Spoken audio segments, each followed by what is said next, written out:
Sabihin natin, dito try muna natin.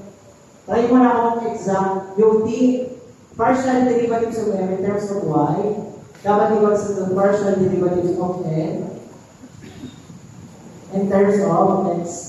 So yung m natin, itong quantity na ito, ito yung magiging m natin, ito yung magiging n. So kunin natin ang value na yun. So m will equal to 2x plus y minus 4. Partial derivatives na in terms of y. So therefore, yung constant dito, ito ang titipilit natin as constant. So, ilan yung ano ito? Derivatives.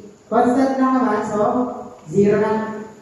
Plus, derivatives nito, dy equals to, or derivatives hindi dy, 1. Kasi ito na yung dy. Minus 0.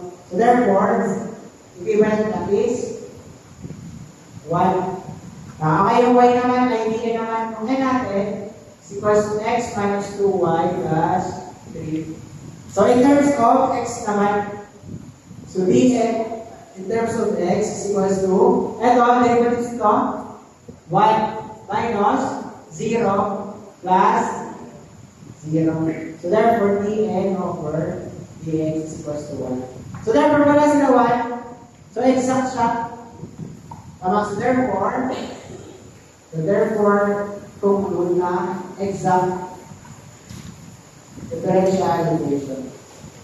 So therefore, pag para ma-integrate natin, ang differential equation ay exact differential equation natin.